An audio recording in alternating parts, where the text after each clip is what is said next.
Formulating a test. There are many situations where we might want to carry out a hypothesis test.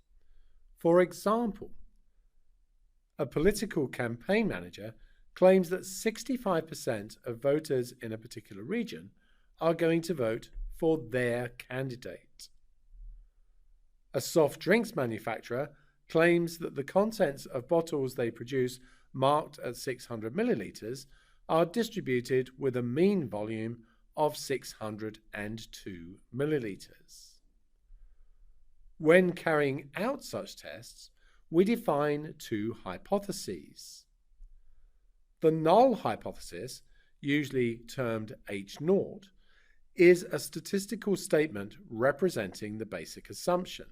So in this case, we would accept 65% of voters in a particular region as being the null hypothesis. And in this case, we would say the mean volume of these containers is 602 millilitres.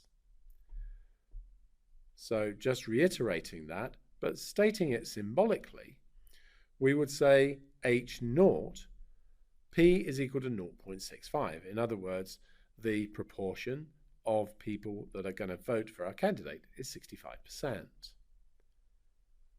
For the drinks manufacturer, we might say that H0 is that mu is 602 millilitres. The second hypothesis is known as the alternative hypothesis, H1, which is a statistical statement that contradicts the null hypothesis.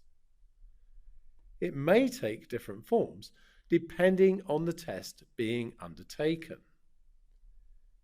If we take the drink manufacturer example, there may be a suspicion that the mean has changed, but no indication of direction. In that case, we would say the alternative hypothesis is that the mean is not 602 millilitres. There may be a suspicion that the mean has increased, in which case we would say that the alternative hypothesis is that the mean is more than 602 millilitres. And there may be a suspicion that the mean has decreased, and that means that the alternative hypothesis is that the mean is less than 602 millilitres. In order to decide whether the null hypothesis should be accepted or rejected, we need to define a set of values within which we would accept and a set of values within which we would reject.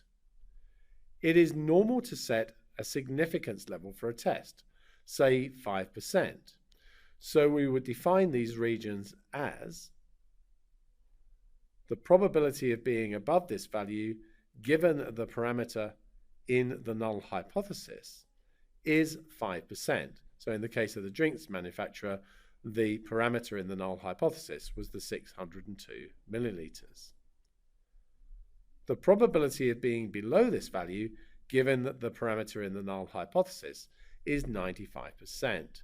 Here I'm testing for a greater than just for the point of this analysis. So this region here is known as the critical region. The other region is known as the acceptance region. Once we have this region, we calculate what's known as a test statistic. Don't worry about that. We'll come to that with different types of hypothesis test. That will take different forms depending on the type of test and compare it to the critical region. So, for example, if we end up with a value here, we would reject the null hypothesis because this value of the test statistic is in the critical region. However, if it ended up being here, we would accept the null hypothesis because it's in the acceptance region.